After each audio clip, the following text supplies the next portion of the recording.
Well, you know, the thing is see, I was playing with poetry for a long time, but I wouldn't do anything. I just reading it to other guys under VHF at night and stuff, and just writing for my crew to make them laugh. But commercial fishing and commercial fishermen got so much negative press for so long. I just got really tired. I thought somebody's got to tell our story, because we're always out there over the horizon. Nobody knows. They buy that little tray of fish, and that's as far as the thought goes. How am I going to fix this for dinner? And I kept thinking, somebody needs to tell our story. I was looking in the mirror one day, and the guy said, "Why don't you?" So I started getting serious about it, and and for a long time I jumped. Well, I loved being interviewed and telling the public about us and about it. So you know, the first year they did that, they put me in charge of it to begin with for some reason, and I really didn't like the idea of a poetry contest per se.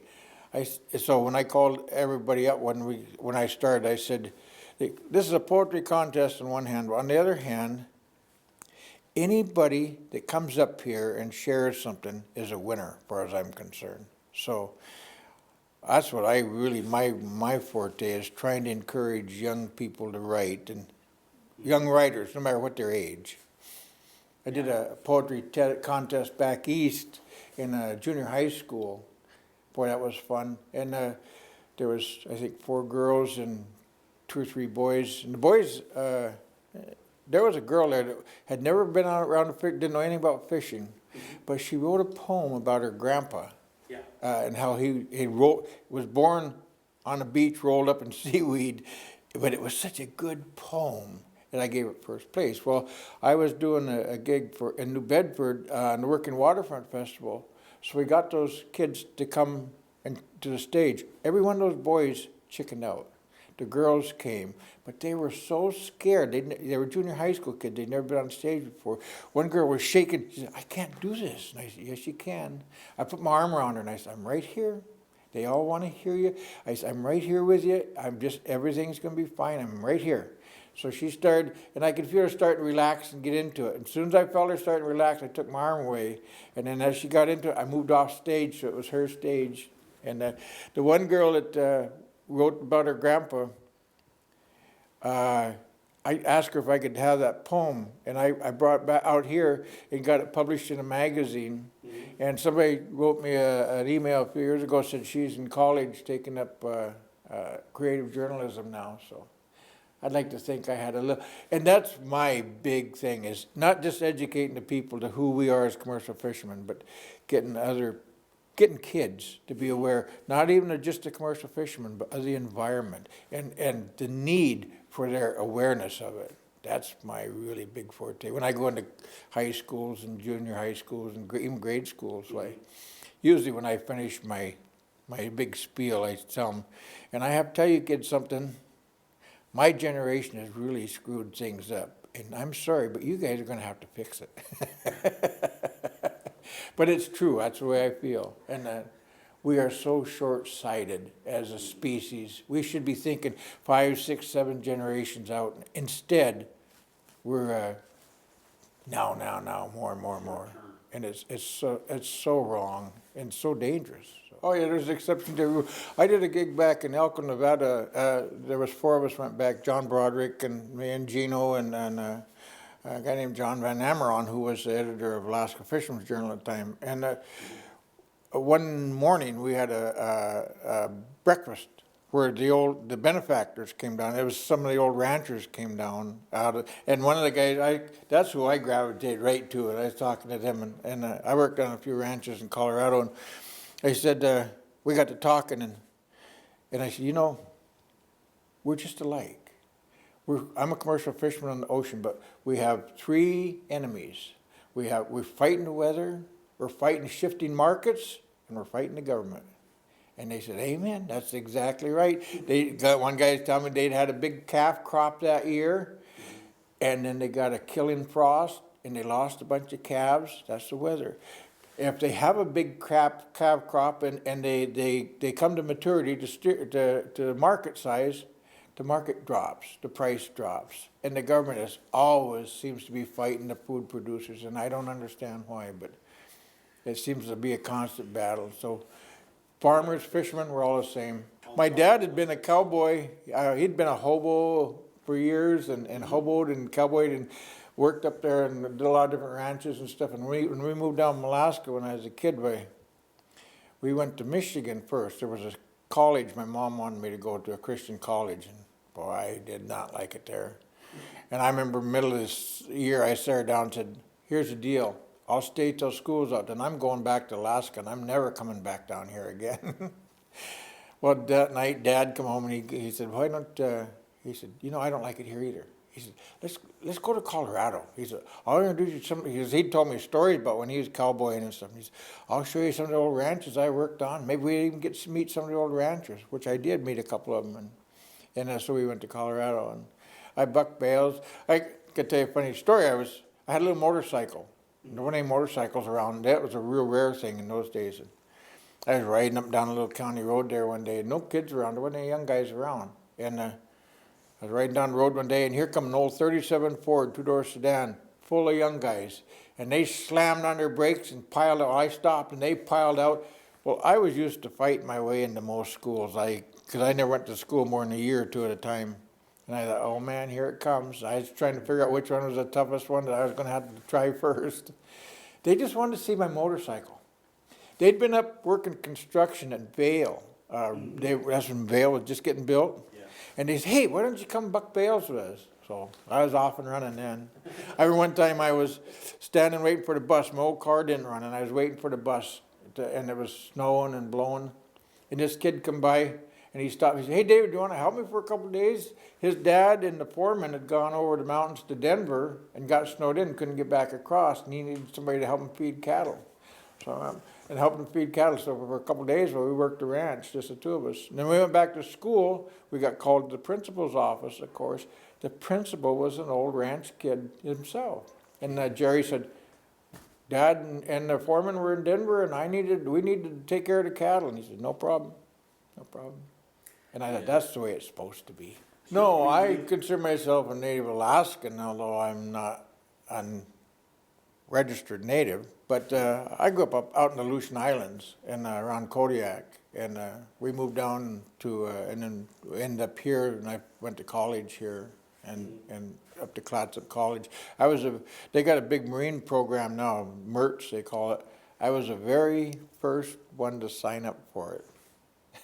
And the only reason I went to college, I was just heading back to Kodiak and back to Fultz Pass. I want to go back fishing. I'm a fisherman.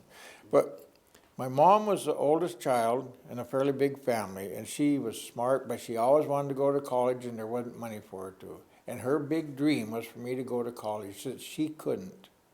And by the time I graduated from high school, I was mature enough to realize that I need to give my mom something. She worked awful hard for me when I was growing up. Mm-hmm. And so I went up to junior college and signed up and got a little degree out of junior college for her. It was a waste of time for me because I missed out on fishing a couple of times, but it was for her. So I live in I got a sailboat up here. I kind of live in Astoria between here and Kodiak. I fish in Kodiak in summer. I got a boat in Kodiak I live on in the summertime. And I got a sailboat here, and I bought a trawler that I plan to put in southeast Alaska. And I want to move the sailboat down to either Mexico or Central America somewhere. I love Central America. I was down in the Belize, went down one winter a few years ago and helped a friend of mine had a big sailboat. She'd gotten sick, and she had heavy metal poisoning.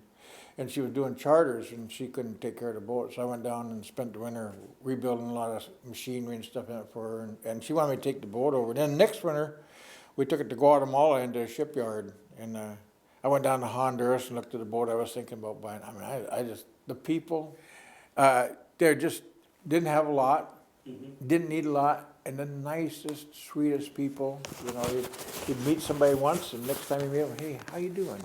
How's things going? You having fun here? You like our country? So I just, nice people. I was in Guatemala, and one time I said something to one of the guys, somebody I'd met. I was kind of laughing. I said, I always heard this was a dangerous country. He started laughing. You live in a dangerous country. How many people got killed in one city last year in your country? That's one of the messages in my poems. I do a lot of just, sea stories and so on. That's kind of the sugar for the medicine, you might say. But I also try to make a point that we are all brothers and sisters on a very small planet. And we are the only species that are destroying our own home and fouling our own nests. We need to wake up and join the animals and just take what we need and take care of the rest in each other. Well, I got started in Fisher Poets the first year that John put it together. Gino called me. I gave Gino his first commercial fishing job. He was a deep-water sailor on big ships and stuff. So he was no greenhorn. He's a real seaman. But he had never done any commercial fishing, and so we fished. He fished with me for several years. We fished together on a couple of different boats, and just had. I just can't say good enough things about him. We had so much fun together. I had fun anyway. We worked awful hard, but we had fun. We didn't sleep much, but we worked hard. But and so I'd been gone to Alaska for about 20 years, I guess, and I moved back down here. My ex-wife had a little farm here, and she wanted to come back down and raise horses, so she moved down, and then I finally sold out and came down to help her with that. And there really wasn't any fishing I could get into in the wintertime without a huge investment. I was still invested in Alaska, so I got a CDL and went driving long-hauling truck. And the first winter there, Gino called me and said, "Hey, do you know anybody that writes poetry?" He said, "We're kind of putting this little thing here." I said, "Well, as a matter of fact, I do." But I said, he said, "Well, come this weekend." I said, "I can't. I got to leave. I've got my trucks here. I'm just home for the weekend, and I've got to leave early, get on the road. I don't know, I'm going to Indiana or someplace." And so I missed the first one, but I made the second one, and then every one ever since. So, but that's how I got into it. Gino called me and said, "Hey, we're doing this thing," and it was just a few of us over at Wet Dog to begin with. So, and it was pretty fun. Yeah, it's gotten to be where there's a lot of people, coming out of the woodwork basically and writing their stories and writing poetry and telling stories about the industry and about the profession. So, but yeah, it's really expanded. Oh, it has, yeah. And there's more places, like back in New Bedford, she stopped it now because she went in a different direction, but they started a big festival back there, and I was back there and did some gigs and did quite a few and for several years, and went up into Maine one time and did something at the Bath Maritime Museum. And then they started a deal down in North Carolina at Hatteras, Day at the Docks. And it was more of a celebration of the hurricane that they'd survived back years before, but also it was about the fishermen too. And we did a round table one night about fishing and the ocean and so on. And the sport fishermen, the charter fishermen, and the commercial fishermen have kind of banded together, as opposed to out here where everybody's fighting everybody all the time for every fish. And they, instead of labeling themselves as commercial and sport and so on, they call themselves watermen. Under one blanket, we're the watermen. We're taking care of the water. We're taking care of the ocean. And I pushed that idea, but can't get it sold out here. But that's what we need to do. We need to be standing together. And I've done, I was up at Portland State one time with Bill Bradbury had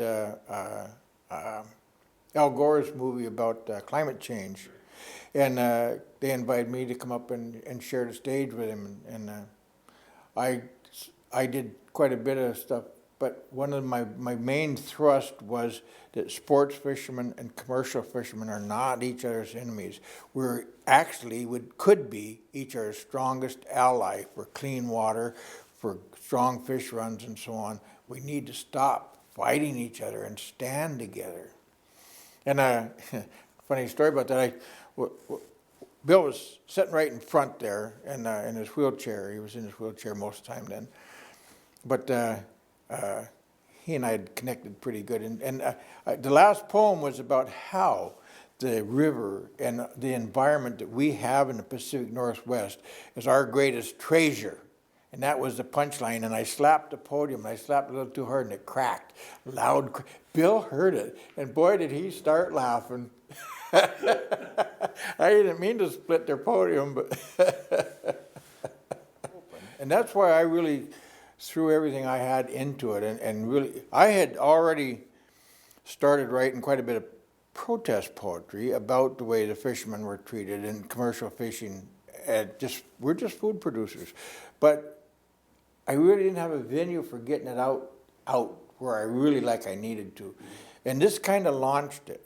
This was, I guess, the Astoria Fishing Poets Gathering has been kind of a launch pad for me to put me back east and put me in schools and stuff around and so on, where I could talk to people, and probably how I got some of the other gigs, like down in Salem at the film festival down there one year, and up at Portland State and so on, and I try to carry the message. And I don't consider myself an environmentalist. I'm a conservative, conservationist, because I believe in using everything, but we use it conservatively. We pay attention and manage it for many generations out.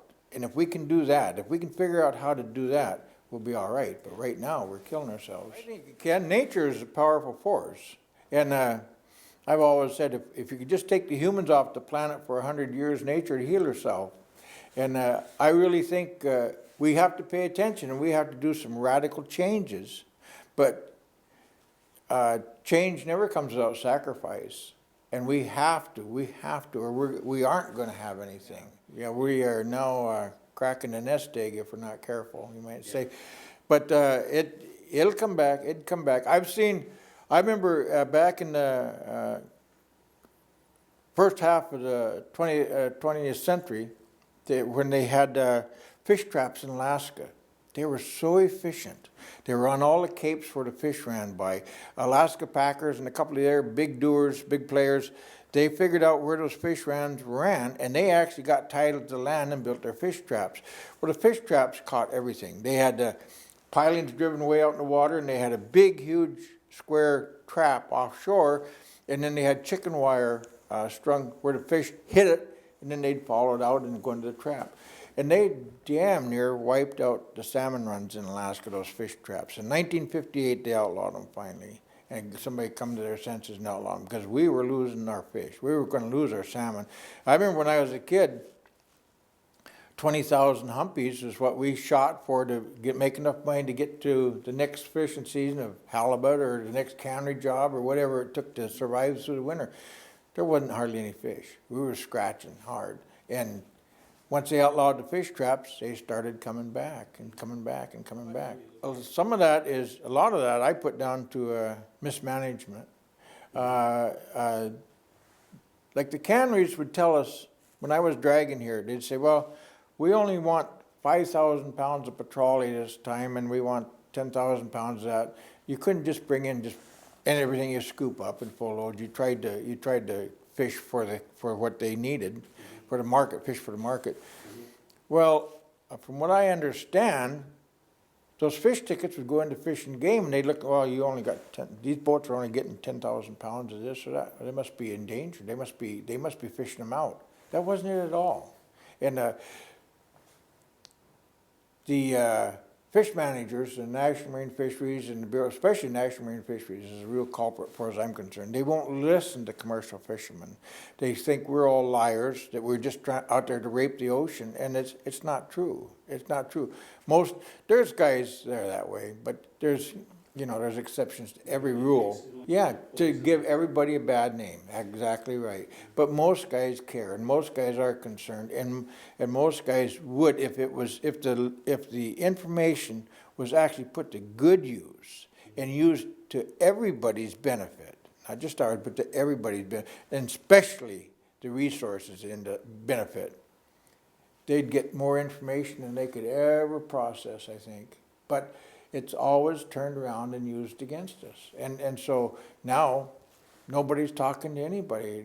I think there's starting to be a little bit of forcing back, but not like there should be. It should be a joint effort of everybody concerned. On Saturday night. I close the Liberty Saturday night. My gig is the last thing before the music. And I had to set all, I work my sets, time them out, lay them out at least a week beforehand, so I know I'm not going to step on anybody else's time. I know exactly how much time it's going to take, and try to give myself a little BS time between poems. And I had this one, the set was going to be kind of a light-hearted one. I've got one called Trust. It's a poem about a kid that fell in love with a native girl, and he wooed her hard, and when he finally propositioned her and wanted to spend the night, she said, I want to do skippers. You're just a deckhand. And broke his heart. I wrote a poem about that. It's a true story. Back when I was a kid running king crab boats, it was and a couple others kind of along that line. A couple nights ago, middle of the night, I woke up and thought, that's not the one I need to do. That's not what I need to do. So I got up and pulled those, and I've got a poem called Loser. I was down at my mom's in Medford, kind of cleaning up her yard and stuff. A few years ago, where she lives, there's a mission down the road, down the street a ways. And I seen this old guy come walking down the street. He just kind of just shuffling along, tall, skinny old guy, and had a little paper sack. Every once in a while, he'd just set it down and just kind of stand there. He'd tired out, and he'd pick it up and go a little further. And I wonder what his story is. But that stuck with me, that image. So I wrote this poem called Loser, and the story of the poem is somebody sees somebody walking down the street, and he just near one of those useless old people, derelicts. But he got to thinking about the guy, and something bothered him, so he snuck into the mission and took a look. And when the guy glanced up, he realized he was an old shipmate. They'd had big times together. And the guy, so he went over and sat down with him to see what was going, why he was there, and no broken down old man. All of a sudden, turned out the guy had lost, his shipmate had gone overboard. And it's based on a lot of true stories. A lot of true stories. Most of my stuff I try to tell just true stories, but this one is just a conglomerate. But a kid that was everybody's buddy, everybody's friend, went overboard, and he grabbed him, and he slipped out of his hand, and he lost him. But he keeps seeing the kid's eyes, the fear in his eyes, and hearing him screaming his name. And he couldn't get rid of it. He had to quit fishing. He turned to drink. He lost his family. And so the guy's sitting there listening to the story, and so he said, "You stay right here." And he went home to tell his wife, "I'm bringing somebody home. We fixed the room up. I'm bringing somebody home." And he went back to mission. The old man was gone. And the last verse is, I searched, but I never could find that man. Yet I know I too let someone needing help slip away from my hand. Oh.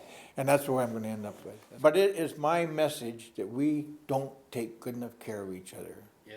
Like, for instance, I'll tell you a story, and this isn't to make me look good at all. It kind of made me mad. Yesterday I was coming down here, and over by the bus station there was a guy in one of the electric wheelchairs come off the sidewalk, and his battery was dead, and he couldn't get up over that little hump onto the street. He was kind of trying, and there was people standing on the street corner. There was quite a few people around. I stopped the truck, got out, and pushed him across. Pushed him up to the bus station, pushed him into where he could plug in, but nobody paid any attention to him. Yeah. And I thought, what is wrong with people? What is wrong with you? So. Yeah. He was stuck. He was stuck. So, but anyway, yeah. I